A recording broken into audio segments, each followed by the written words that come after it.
유다서 11절 화 있을진저 이 사람들이여 가인의 길에 행하였으며 싹을 위하여 발람의 그릇된 길로 달려갔고 고라의 패역을 쫓아 멸망을 받았도다. 오늘은 거짓 선생들의 세 번째 유형이죠. 고라의 패역을 쫓아 멸망한 사람들. 고라의 패역에 대한 이야기는 민수기 16장에 기록을 하고 있지만 이 부분을 좀 원만하게 이해하려면 민수기 1장부터 18장까지 읽어야 고라의 패역을 쫓아 멸망한 사람들에 대한 이야기가 무슨 이야기인지 더 정확하게 이해할 수 있을 것 같아요. 그래서 제가 1장부터 16장까지 필요한 부분들을 찾아서 고라의 패역을 쫓아 멸망한 사람들의 이야기가 무슨 이야기인지 살펴보고 이야기를 좀 계속 전개해 나가도록 할게요. 레위는 야곱이 레아에게서 처음에 4명의 아들을 쭈루룩 낳았는데 그게 루벤, 시몬, 레위, 유다 이렇게 낳은 겁니다. 셋째 아들이 레위예요. 레위는 게르손, 고핫, 무라리 이 3명의 아들들을 두었습니다. 게르손은 림니와 시므이라는 아들을 두었고 또 무라리는 말리와 무시라는 아들을 낳았어요. 오늘 우리가 살펴볼 인물은 레위의 둘째 아들 고핫의 자손들 중에 고핫은 아므람, 이스할, 헤브론, 우시엘 이렇게 4명의 아들들을 두었습니다.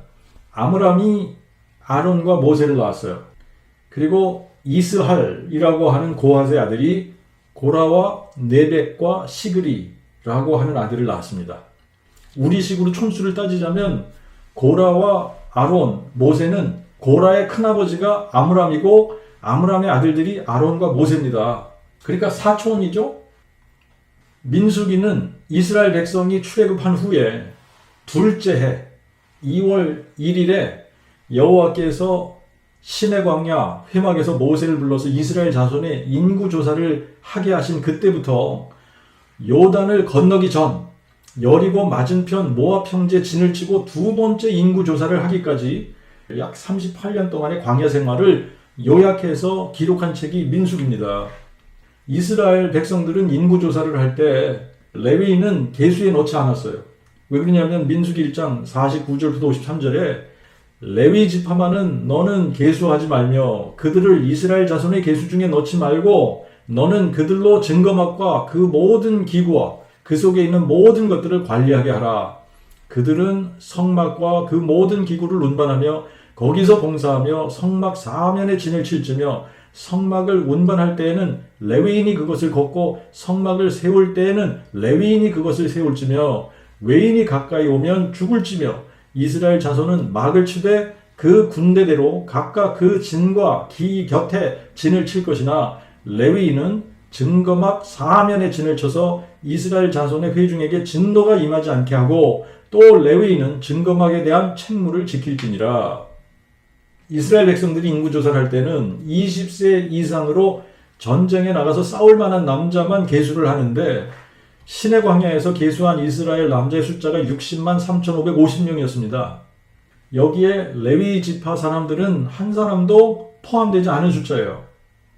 레위 지파는 그러면 전혀 계수를 하지 않냐? 그건 아니에요. 레위 지파는 따로 계수를 하는데 1개월 이상의 남자를 계수를 해요.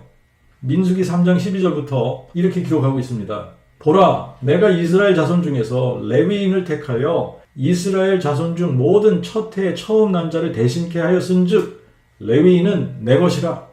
처음 난자들이 다 내 것이면 내가 애굽 땅에서 처음 난자들을 다 죽이던 날에 내가 이스라엘 안에서 처음 태어난 자는 사람이나 육축이나 다 내게 거룩히 구별하였음이니 그들은 내 것이 될 것임이니라.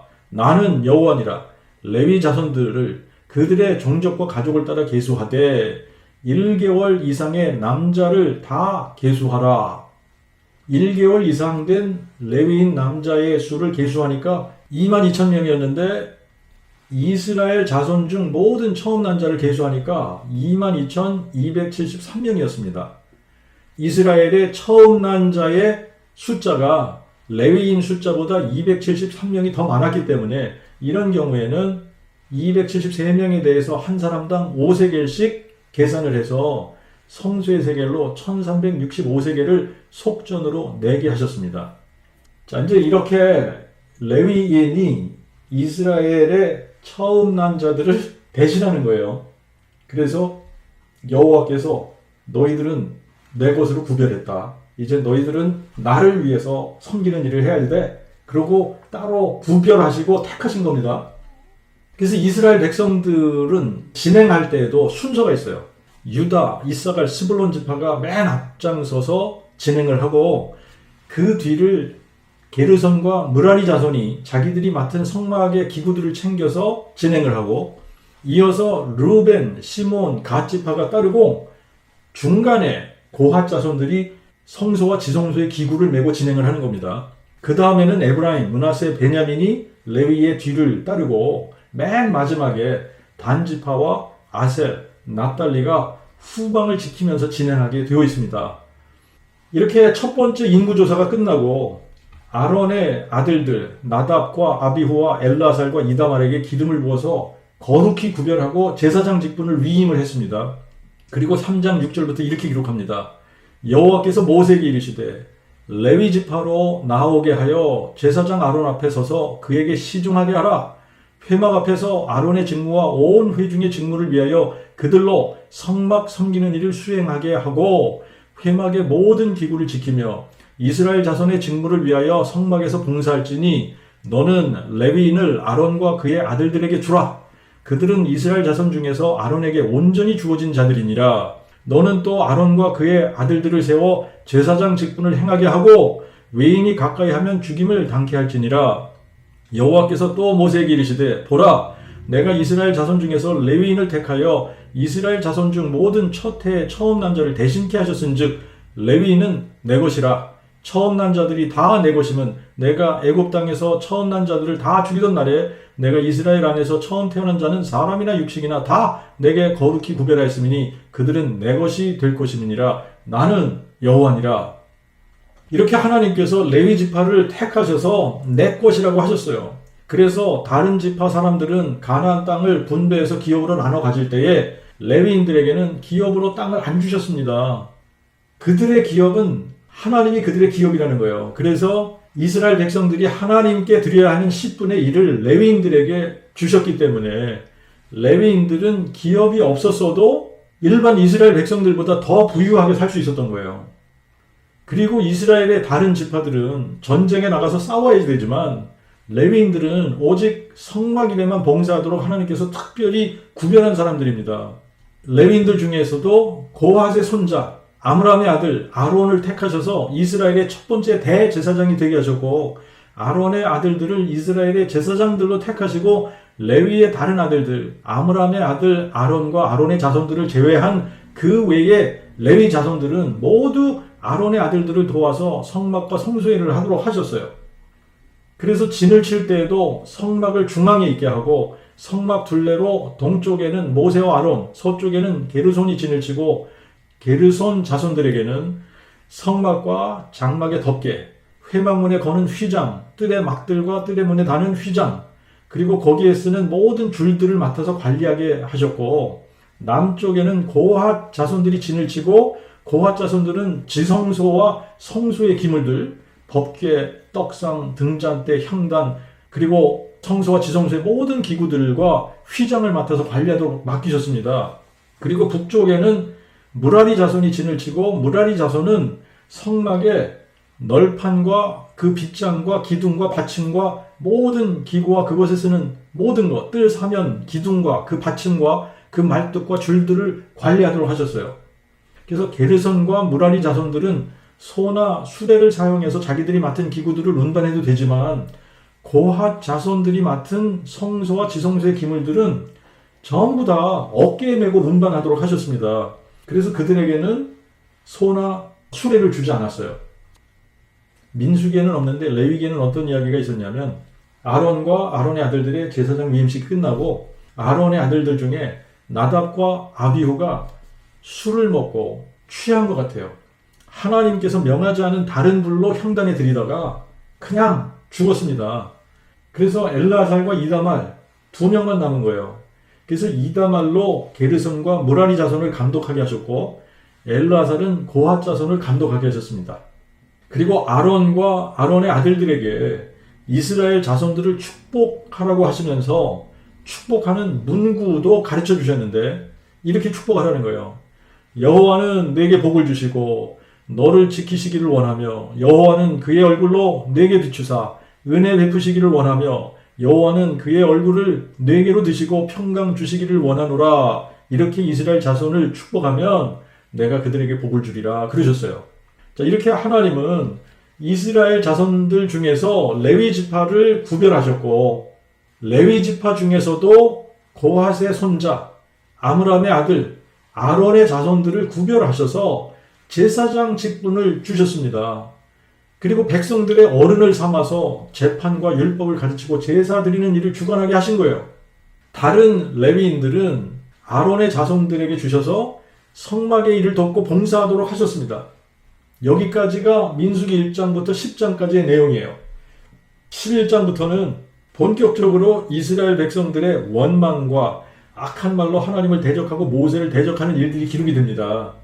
백성들이 악한 말로 원망하다가 여호와께서 불로 진영 끝을 사라게 하시는 일이 있었고 또 고기 먹고 싶다면서 애굽에서는 값없이 생선과 오이와 수박과 부추와 파와 마늘을 먹은 것이 생각나는데 이제는 만나 외에는 보이는 것이 없다. 그러면서 자기네들의 정력이 쇠한다. 이러면서 징징대는 것을 보시고 코에서 고기 냄새가 넘쳐서 싫어하기까지 고기를 먹게 하시겠다고 하시면서 고기를 또 주신 일이 있었고 또 12장에는 어떤 일이 있었냐면 아론과 미리암까지 모세를 대적하는 일이 있었습니다. 모세가 구스 여자를 취하여 결혼한 것 때문에 미리암과 아론이 모세를 비방하다가 미리암이 문둥병에 걸렸다가 7일을 진 밖에서 격리하고 돌아온 일이 있어요. 그리고 13장, 14장에는 바란 광야에서 12명의 정탐꾼을 40일 동안 가나안에 보내서 정탐하게 하고 그들이 돌아와서 이제 정탐 보고를 하는데 여호수아와 갈렙 외에 10명의 정탐꾼들은 그 땅이 정말 적과 꿀이 흐르는 땅이 맞긴 하다. 하지만 그 땅 거민들 중에 우리가 아낙 자손들을 보았다. 아낙 자손들이 거인들이에요. 거인족들. 우리가 네피림을 보았는데 그들에 비하면 우리는 메뚜기 같아. 그러면서 우리가 들어가면 그들한테 다 망하게 될 거야. 이렇게 악하게 보고를 하니까 온 회중이 소리를 높여 부르짖고 밤새도록 울고 모세와 아론을 원망하면서 우리가 애굽 땅에서 죽었거나 이 광야에서 죽었다면 좋았을 것을 어찌하여 여호와가 우리를 그 땅으로 인도하여 칼에 망하게 하는고 우리의 아내와 자녀들이 사로잡히리니 애굽으로 돌아가는 것이 낫지 아니하랴. 그러면서 자기들끼리 장관 한 사람을 세워가지고 애굽으로 다시 돌아가자는 겁니다. 돌아가 봐야 종살이할 게 뻔한데 그러면서도 바르게 정탐 보고를 하는 여호수아와 갈렙을 돌로 치라고 했단 말이죠. 자기들이 애굽에서 종살이하던 것은 생각하지 않고 애굽에서 값없이 생선, 과일, 야채를 먹었다는 거예요. 종살이한 대가로 먹은 거지 값없이 먹은 게 아닙니다. 그런데 값없이 먹었다고 착각하고 있어요.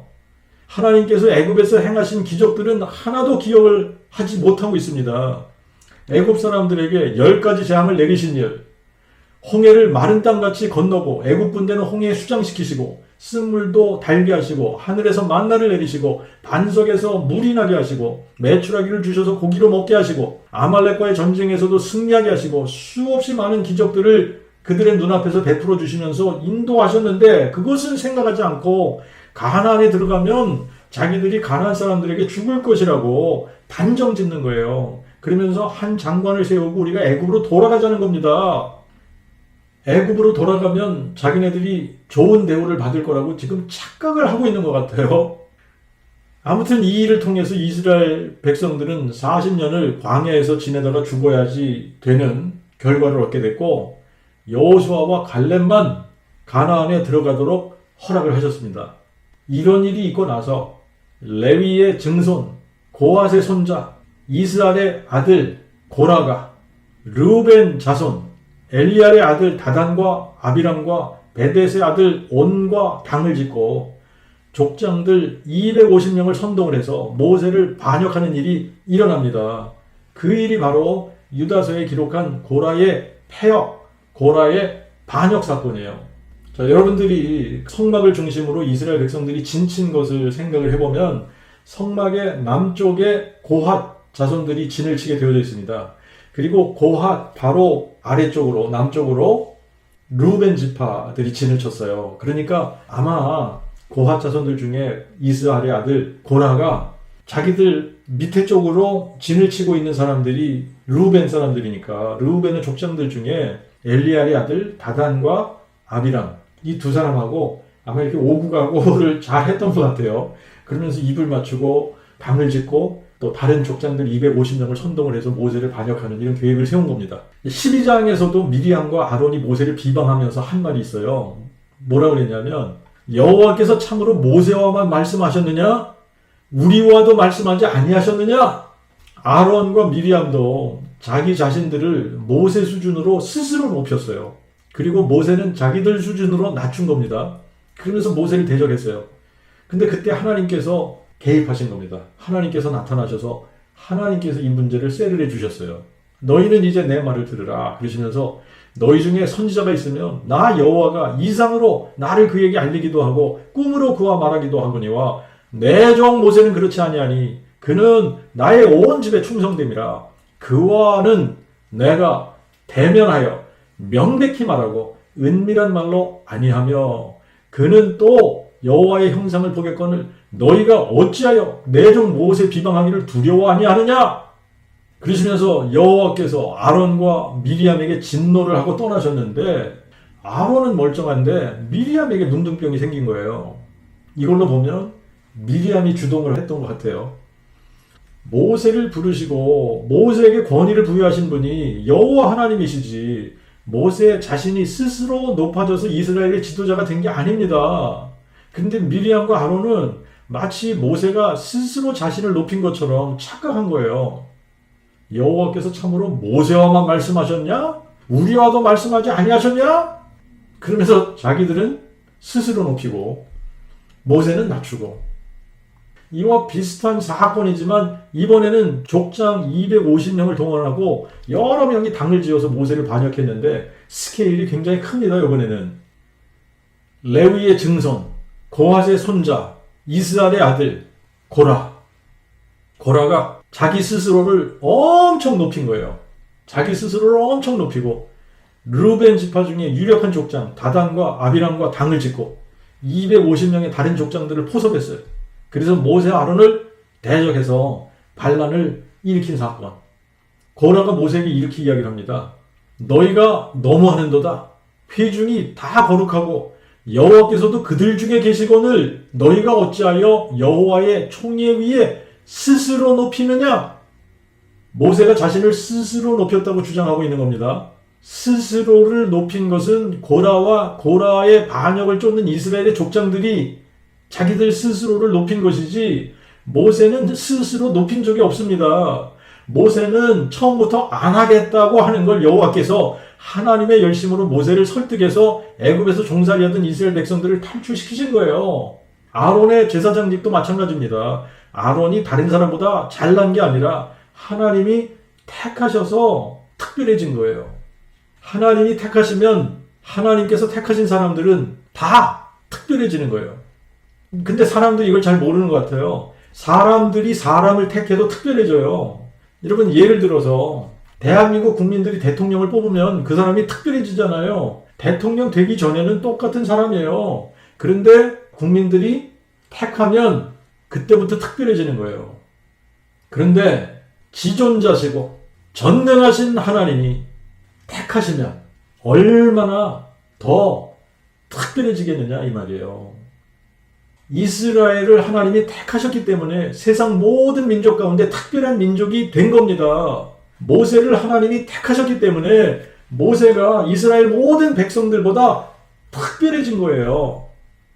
아론과 아론의 자손들도 제사장으로 택하셨기 때문에 특별해진 겁니다. 레위 지파 역시 하나님께서 택하셨기 때문에 다른 지파들보다 특별해진 겁니다. 그런데 때로는 다른 사람이 특별해지는 것을 용납하지 못하는 사람들이 있어요. 그래서 이런 사람들은 자기 스스로 높아지고 스스로 특별해지려고 하는 사람, 그런 사람 중에 하나가 고라고 고라의 반역에 동조한 사람들입니다. 그러니까 지금 고라는 자기 스스로를 높이면서 특별해지려고 하는데, 그래서 모세에게 회중이 다 거룩하고 여호와께서도 그들 중에 계시거늘 너희가 어찌하여 여호와의 총례 위에 스스로를 높이느냐? 그러면서 모세를 백성들 수준으로 깎아내리고 자기를 모세보다 높은 수준으로 치켜 세우고 모세를 책망하고 있잖아요. 사람들이 교만해지는 꼭 이런 짓을 한다니까요. 그래서 고라를 한마디로 말하면 스스로 높였다가 망한 사람이에요. 스스로 높아졌다 망한 사람.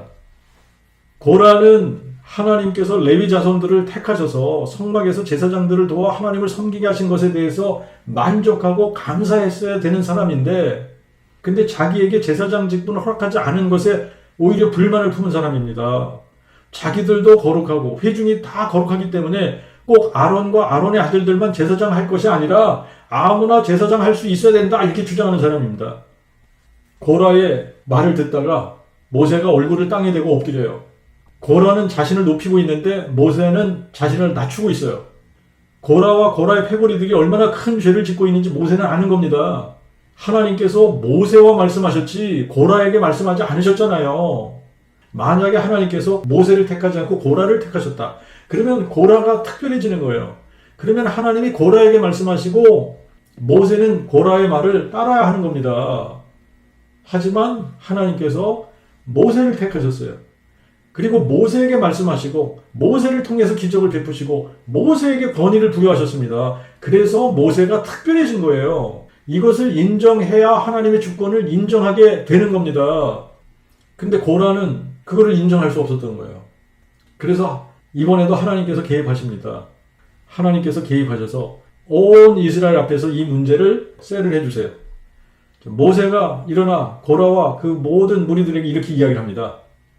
아침에 여호와께서 자기에게 속한 자가 누구며 거룩한 자가 누구인지 보이시고 그 사람을 자기에게 가까이 나오게 하시되 곧 여호와께서 택하신 자를 자기에게 가까이 나오게 하시리니 이렇게 하라.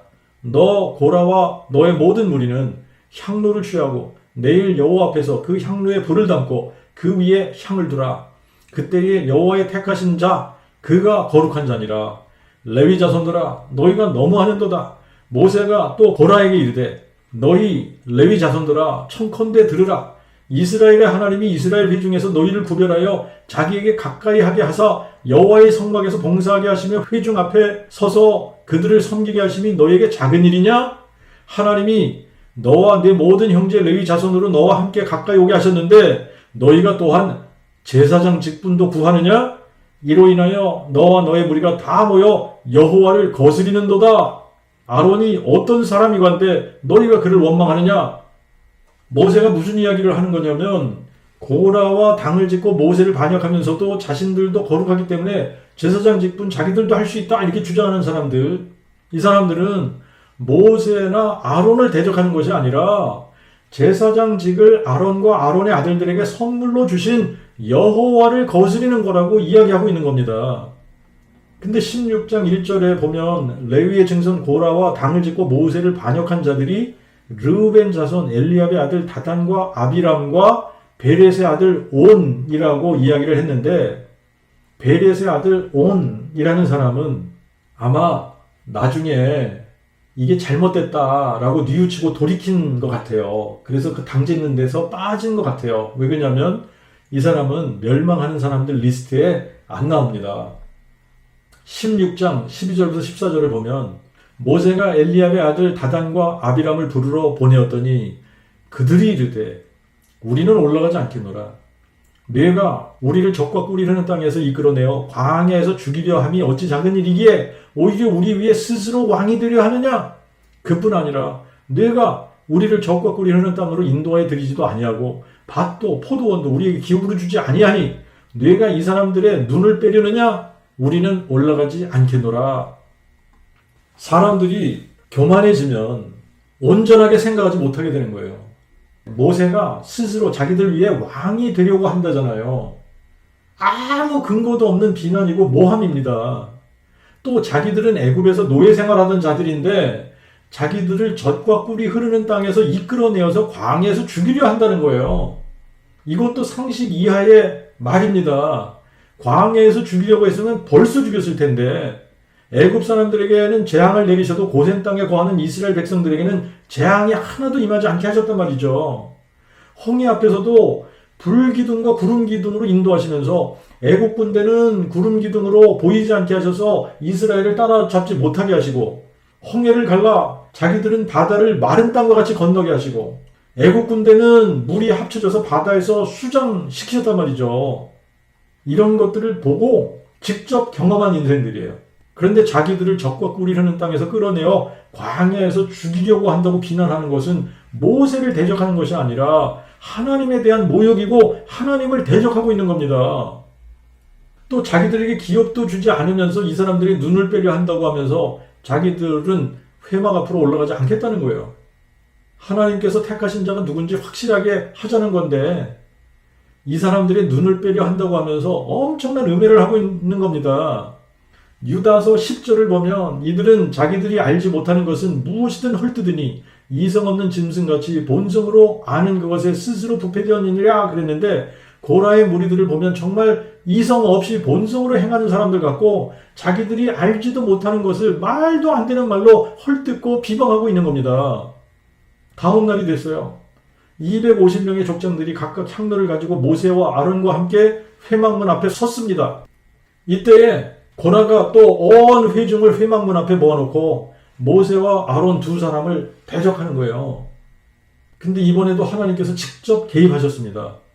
여호와의 영광이 온 회중에게 나타나서 고라의 반역을 이렇게 심판하십니다. 여호와께서 모세에게 이르시되 회중에게 명하여 너희는 고라와 다단과 아비람의 장막 사면에서 떠나라 하라 하시니, 모세가 회중에게 말하되 청컨대 이 악인들의 장막에서 떠나고 그들의 물건은 아무것도 만지지 말라. 그들의 죄 중에 함께 멸망할까 두려우니라. 이에 모세가 말하되 여호와께서 나를 보내사 이 모든 일을 행케 하신 것이요 나의 임의로 함이 아닌 줄을 이 일로 인하여 알리라. 곧 이 사람들의 죽음이 모든 사람과 같고 그들의 당하는 벌이 모든 사람이 당하는 벌과 같으면 여호와께서 나를 보내심이 아니거니와, 만일 여호와께서 새 일을 행하사 땅으로 입을 열어 이 사람들과 이들에게 속한 모든 것을 삼켜 산채로 음부에 빠지게 하시면 이 사람들이 과연 여호와를 멸시한 것인 줄 너희가 알리라. 모세가 회중에게 이 말을 마치자마자 그들 밑에 땅이 입을 열어서 그들과 그 가족과 그들에게 속한 모든 사람과 그들의 물건을 그냥 삼켜버렸습니다. 그리고 땅이 다시 합쳐졌어요. 이거는 지진이 일어난 것도 아니에요. 이렇게 신기한 일은 세상이 창조된 이래 이때만 일어났어요. 고라와 다단과 아비람의 텐트가 있는 땅 밑에만 쫙 갈라져서 고라와 다단과 아비람과 그들에게 속한 것들만 몽땅 삼켜버리고 땅이 다시 딱 합쳐진 겁니다. 그래서 언제 그런 일이 있었는지 모르게 정상이 돼버린 거예요. 여러분, 이 일을 우리가 옆에서 봤다면 얼마나 무섭고 살벌한 일일까. 그러면서도 이렇게 신기한 일이 있을 수 있는지 생각을 해봐야 되는 겁니다. 이렇게 신기한 일은 역사상 한 번도 없었던 거예요. 그러니까 모세가 뭐라 그럽니까? 여호와께서 나를 보내서 이 모든 일을 행케 하신 것이요 나의 임의로 함이 아닌 줄을 이 일로 인하여 알리라는 겁니다. 이 사람들의 죽음이 다른 사람들이 죽는 것과 같이 평범하게 죽으면, 이 사람들이 받는 벌이 다른 사람들 받는 벌과 같이 평범한 그런 벌이라면 여호와께서 나를 보내심이 아니거니와, 만일 여호와께서 새 일을 행하사 땅으로 입을 열어 이 사람들과 이들에 속한 모든 것을 삼켜 산채로 음부에 빠지게 하시면 이 사람들이 여호와를 멸시한 거다.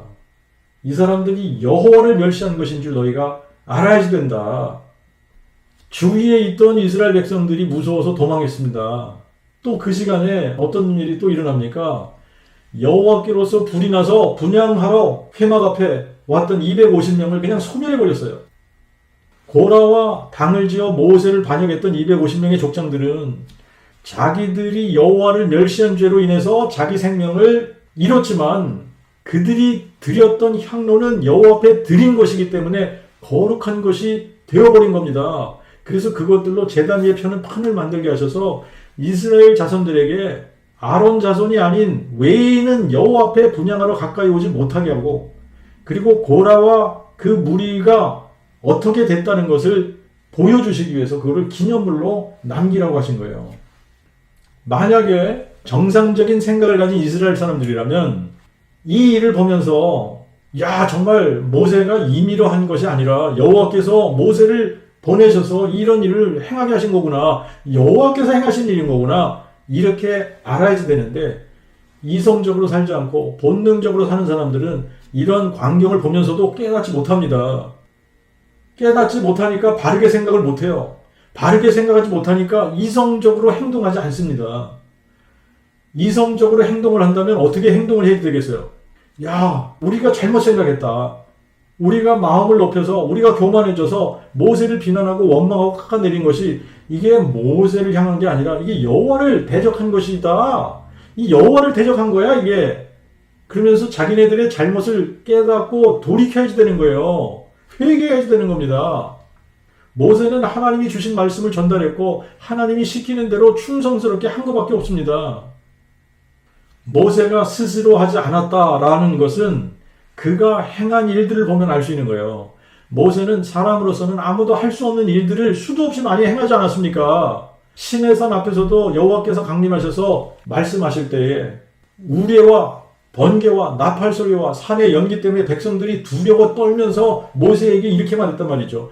당신이 우리에게 말씀하고 하나님이 우리에게 말씀하시지 말게 하소서, 우리가 죽을까 하나이다. 이러던 사람들이에요. 그런데 이제 와서는 너희나 우리나 다른 게 뭐가 있냐? 회중이 다 거룩하고 여호와께서도 우리 중에 계신데 너희나 우리나 다른 게 뭐가 있어? 네가 우리보다 뭐가 낫다고? 너희가 여호와의 총회 위에 스스로 높이느냐? 그럴 때 하나님께서 내가 뭐가 다른지 보여줄게.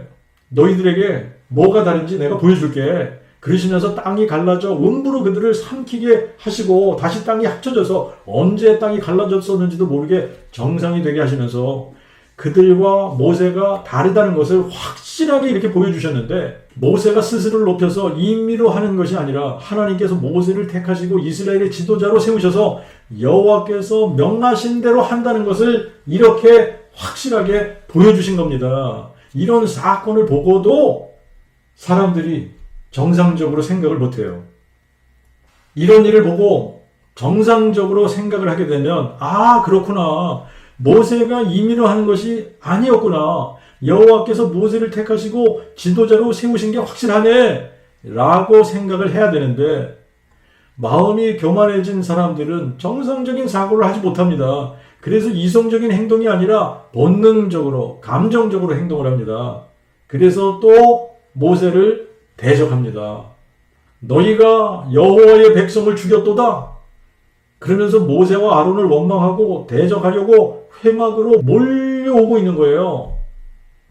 어떻게 이런 일을 보고도 모세와 아론이 여호와의 백성을 죽였다고 생각을 할 수 있을까요? 이게 정상적인 생각입니까? 여호와를 격렬히 여기다가 땅이 그들을 삼켜버렸는데 어떻게 이들이 여호와의 백성이 될 수 있을까요? 그들이 여호와를 경멸하고 패역한 자들이기 때문에 여호와께서 산채로 음부에 매장시켜 버리신 것 아닙니까? 여호와께로 불이 나와서 고라의 패역을 쫓은 자들 250명을 불로 소멸해 버리셨단 말이죠. 그런데 모세와 아론에게 너희가 여호와의 백성을 죽였다고 비난하고 있어요. 그러면서 모세와 아론을 대적하려고 회막으로 몰려오는 이 사람들, 이성 없는 짐승같이 본성으로 행하는 자들, 그들의 모습이에요. 어떻게 이 정도로 생각이 없을까? 어떻게 이렇게도 이성 없는 짐승같이 본성으로 행하고 있을까? 이번에도 여호와의 영광이 나타나면서 이들에게 재앙을 내리셔서 14,700명이 재앙으로 죽어버립니다. 이 사건이 바로 유다에서 이야기하는 고라의 패역을 쫓아 멸망받은 사람들 이야기예요. 유다는 이들의 모습이 부지 중에 가만히 들어온 거짓 교사들의 모습이라고 가르쳐주고 있는 겁니다. 이들은 이미 마음을 세상에 주고 마귀의 통치를 받으면서도 하나님을 예배하겠다고 나오는 거짓 예배자, 가인의 길에 행하는 자들이고, 겉으로는 여호와를 내 하나님이라고 부르고 여호와의 말씀만 전한다고 하면서 싹쓸 위해서는 사람들을 가르쳐 우상을 섬기게 하고 음행하게 하는 싹군, 발람의 그릇된 길로 달려가는 자들, 그리고 스스로를 높여서 권위에 도전하고 여호와를 경멸히 여기면서도 잘 믿는다고 착각하며 고라의 폐역을 쫓아 멸망한 바로 그 사람들처럼 이들에게 공통적인 것은 바르게 생각하지 못하고 이성적이지 않고 본능적이고 감정적으로 행동하다가 결국 모두가 멸망하게 됐다는 것이 공통점이에요. 근데 이들이 이렇게 행하는 이유가 있습니다. 유일하신 주제 하나님, 우리 주 예수 그리스도를 알지 못하기 때문이에요. 자기들은 안다고 생각하지만 실제로는 알지 못하는 겁니다. 그래서 부인하는 거예요. 믿지 않는 겁니다. 그러면서 자기들이 몰라요. 모른다는 것도 모르고 믿지 않는다는 것도 모릅니다. 가인이 여호와를 알았을까요? 몰랐습니다. 그러나 가인은 자신도 여호와를 잘 알고 있다고 생각했을 겁니다. 자신과 자신의 재물을 안 받는 것을 알았지만 왜 안 받으시는지 몰랐어요. 내게 죄의 욕망이 있으니 죄를 다스리라고 말씀을 해주셔도 그게 무슨 얘기인지 알아듣지 못한 겁니다. 생각하지 않았어요. 이성적으로 행동하지 않고 본능적으로 감정적으로 행동합니다. 그래서 죄의 욕망을 그대로 따른 거예요. 발람도 첫 번째 발락의 사절단이 왔을 때 이미 하나님의 뜻을 알려주셨기 때문에 또 물어볼 필요가 없었던 겁니다. 그런데 탐욕에 눈이 어두워서 깨닫지 못하니까 나귀의 입을 열어서 책망을 해도 바른 생각을 못하는 거예요. 자기에게 칼이 있었으면 나귀를 죽였을 거라고 이야기하면서도 여호와의 천사가 칼을 뽑고 있는데 자기의 잘못을 깨닫지 못하는 겁니다. 자기가 여호와께 묻고 허락받고 하는 거기 때문에 잘한다고 생각하는 거예요. 다른 사람의 점괘는 잘 쳐주는지 몰라도 자신에 대한 점괘는 칠 수 없는 무지한 술사이고 돈에 눈이 어두워서 자기 민족까지 동원해 여호와를 대적하게 해서 결국은 자기도 망하고 자기 민족도 망하게 하는 이런 몹쓸 짓을 하면서도 바르게 생각하지 못하는 거예요. 바르게 생각했으면 발람은 발락에게 받은 복술비를 돌려주고 그냥 집에 돌아갔어야 되는 겁니다. 그런데 그 복술비에 눈이 어두워져서 돌려주기 아까우니까 하나님을 대적하는 짓을 하면서도 자신이 멀쩡할 것이라고 착각한 멍청한 술사예요. 싹군 선지자입니다. 발람이 여호와를 알았을까요? 몰랐습니다. 발람 자신은 여호와 하나님과 대화도 했으니까 자신이 여호와를 잘 안다고 생각했을 거예요. 하지만 착각입니다. 발람은 여호와를 알지 못했습니다. 그래서 자기도 망하고 자기 민족도 망하게 한 사람이에요. 고라와 고라의 폐역을 쫓은 무리들은 스스로를 높이다 보니까 바르게 생각할 능력을 상실해버렸어요.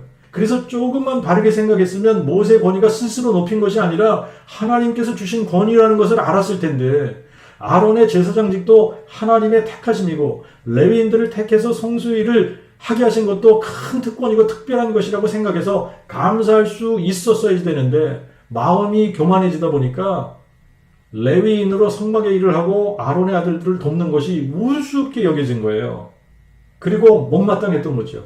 자기나 모세나 아론이나 동일하게 거룩하고 백성들도 동일하게 거룩하고 여호와께서 자기들에게도 동일하게 역사하신다고 생각을 하니까 모세만 지도자 노릇할 필요가 없고 자기들도 모세와 같은 지도자가 될 수 있고 아론만 제사장 할 게 아니라 자기들도 다 제사장 할 수 있어야 된다고 주장하다가 땅이 갈라져서 삼킴을 받고 불로 소멸이 되고 재앙으로 죽으면서도 깨닫지 못한 겁니다.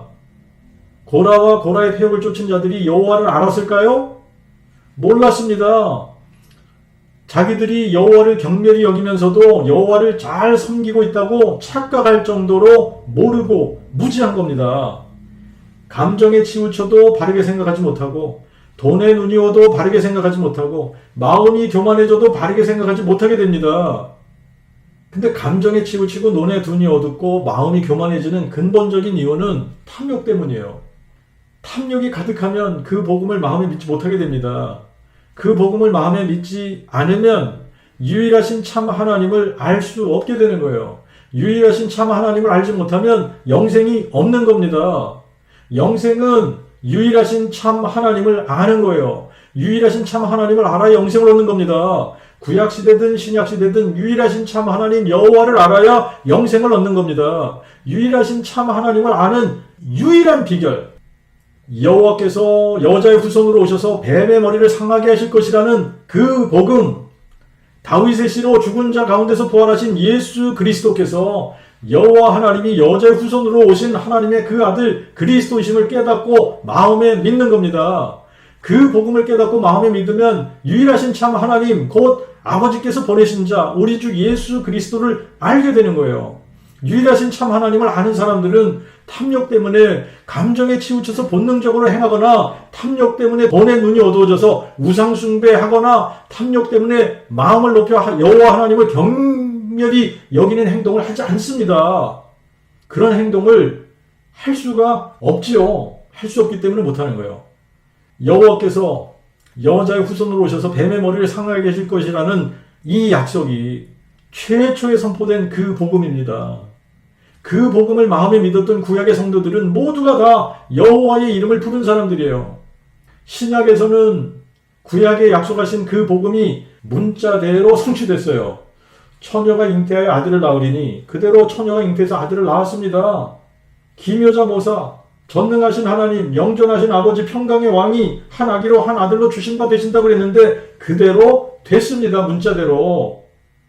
여호와께서 다윗의 혈통의 한 처녀를 통해 여자의 후손으로 오셨어요.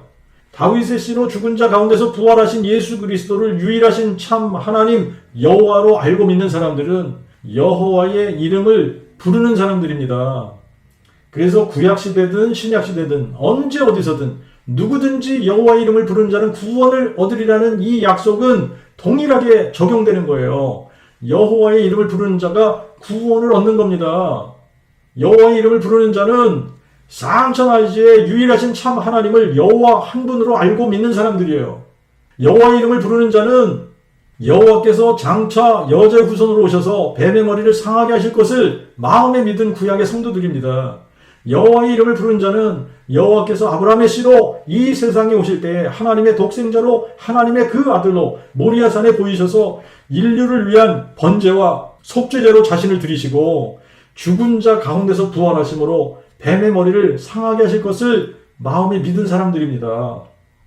여호와의 이름을 부르는 자는 여호와께서 다윗의 혈통의 처녀를 통해 이 세상에 한 아기로 한 아들로 주신 바 되셔서 우리를 위해 죽고 부활하심으로 뱀의 머리를 상하게 하시고 다윗의 보좌에 영원히 앉으실 것을 마음에 믿은 사람들입니다. 여호와 이름을 부르는 자는 다윗의 씨로 죽은 자 가운데서 부활하신 예수 그리스도께서 여자의 후손으로 오셔서 뱀의 머리를 상하게 하실 것이라고 약속하신 여호와 하나님이심을 알고 마음에 믿는 자들입니다. 예수를 여호와 하나님이 사람 되신 분으로 알고 믿지 않으면 여호와의 이름을 부르는 것이 아닙니다. 예수는 여호와 하나님이 사람 되신 분이시기 때문에 그래서 다윗의 뿌리요 자손이신 거예요. 사람으로서는 다윗의 자손이시지만 사람으로서는 하나님의 그 아들이시고 인자, 사람의 아들이시지만 성령으로서는 여호와 하나님 자신이시기 때문에 예수님은 다윗의 뿌리요 자손이신 겁니다. 고라의 폐역을 쫓아 멸망한 사람들에 대해서 이야기하면 다루고 넘어가야지 될 게 하나가 있긴 있어요. 천주교에서 신부들을 구약의 제사장이라고 생각해서 프리스트라고 부르거든요. 프리스트가 뭐예요? 제사장이거든요. 신부들을 프리스트라고 부르면서 고해성사를 받는 것처럼 목사들이 구약의 제사장이라고 생각하는 사람들이 많이 있습니다. 제사장은 죄인과 하나님 사이에서 교량 역할을 하는 사람이 제사장이에요. 죄인된 사람이 하나님 앞에 나올 수 있게 도와주는 사람이 제사장인 겁니다. 구약시대에는 아론의 자손들만 제사장이 될 수 있는 특권을 가졌어요. 심지어 모세의 아들들도 제사장이 될 수 없습니다. 아론의 아들들만 제사장이 될 수 있는 거예요.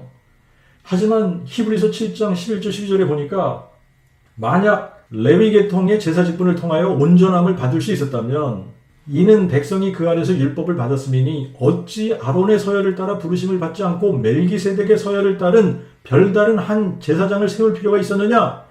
제사장직이 바뀌었은즉 율법도 또한 바뀔 필요가 있나니. 제사장직이 바뀌었대요. 어떻게 바뀌었습니까? 아론의 서열을 따라서 제사장을 하던 이 제도는 불완전한 것이었기 때문에 폐지되었다는 거예요. 그리고 완전한 제사를 드릴 수 있는 멜기세덱의 서열을 따르는 제사장이 일어났다는 겁니다. 멜기세덱의 서열을 따르는 제사장이 누구예요? 예수 그리스도십니다.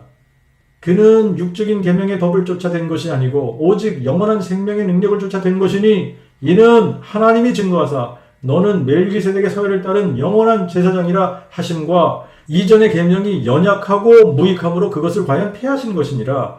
또 제사장 된 자들의 수가 실로 많은 것은 그들이 죽음을 인하여 항상 잊지 못함이로되 이분은 영원히 계시고 그의 제사장직도 영원히 변치 아니하므로 이로써 이분은 자기를 힘입어 하나님께 나오는 자들을 마지막 사랑까지 구원하실 수 있나니 이는 그가 항상 살아계셔서 저희를 위하여 간구하시느니라. 율법은 약점 있는 사람들을 대제사장으로 세웠거니와 율법 후에 하신 맹세의 말씀은 영원히 온전케 되신 아들을 세우셨느니라. 아들이라는 단어가 나오면 여러분들이 어떻게 알아들으셔야지 되느냐 하면 태초부터 계신 아들이 오셨다라고 알아들으면 안 되는 겁니다. 아들이라는 단어가 나오면요, 영존하시는 아버지께서 동정녀 탄생하시면서 사람으로 나타나신 분을 아들이라고 한다고 알아들어야지 되는 거예요.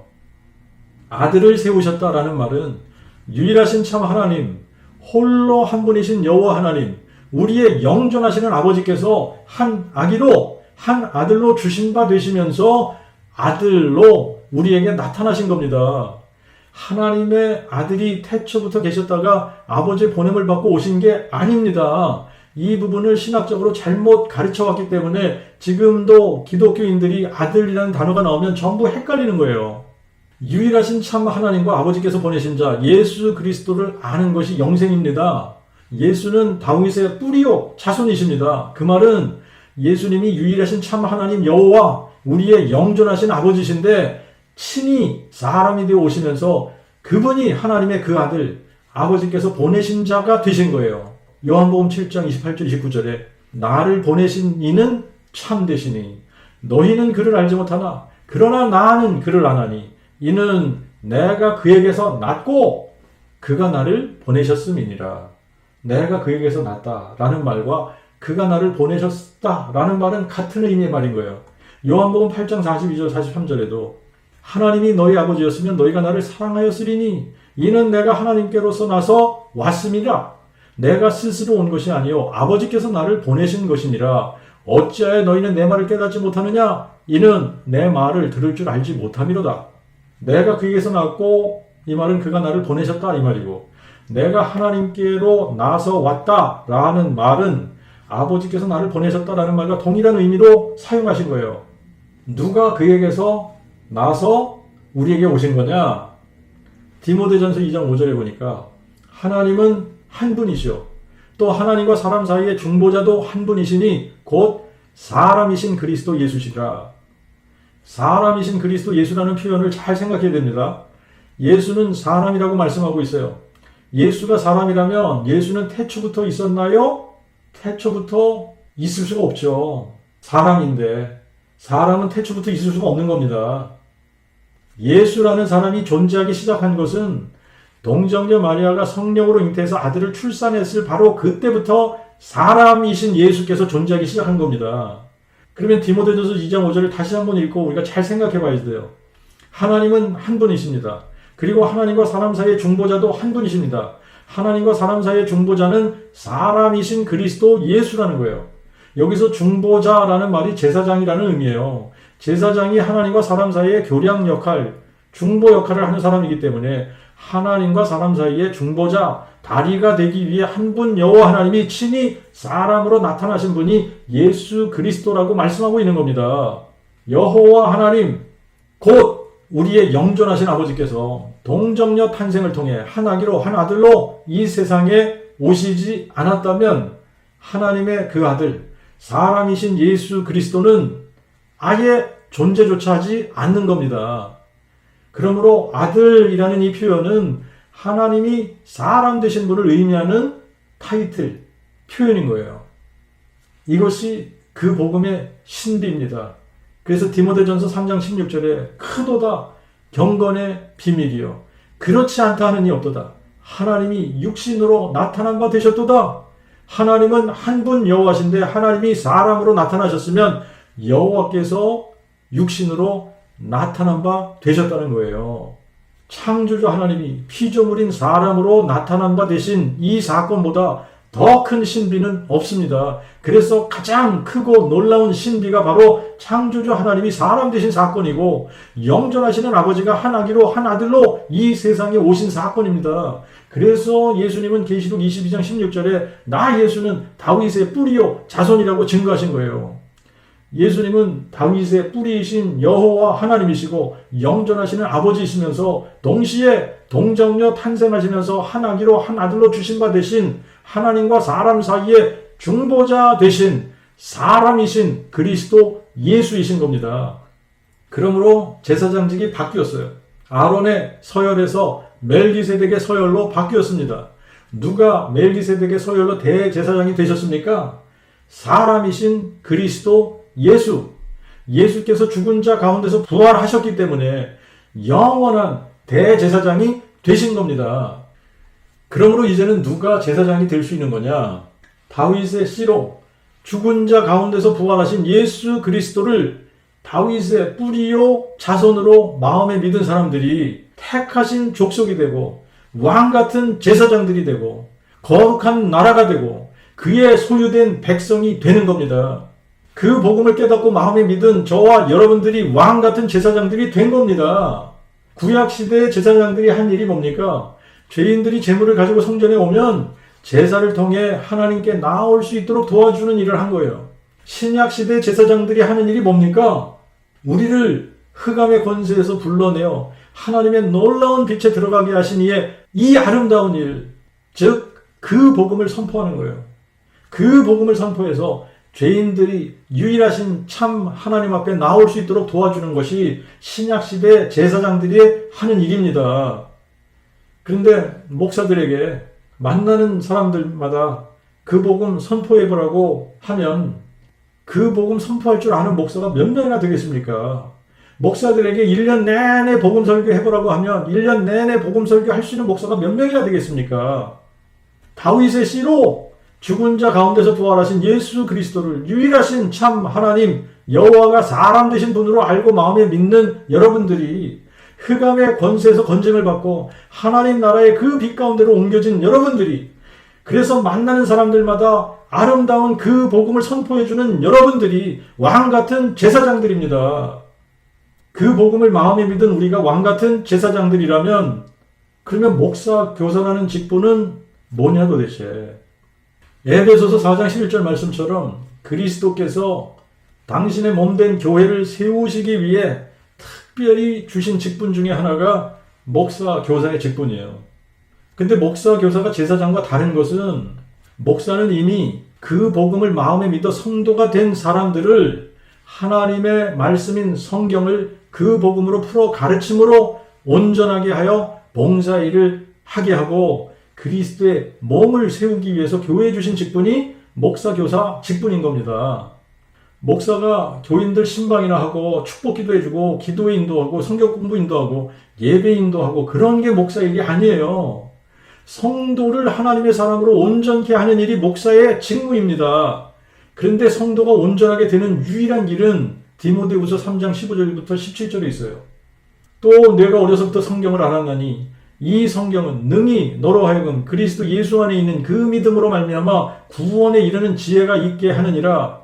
모든 성경은 하나님이 하신 말씀으로 특히 교훈과 책망과 바르게 함과 의로 교육하기에 유익하니 이는 하나님의 사람으로 온전케 하며 모든 선한 일에 온전히 구비되게 하려 함이니라.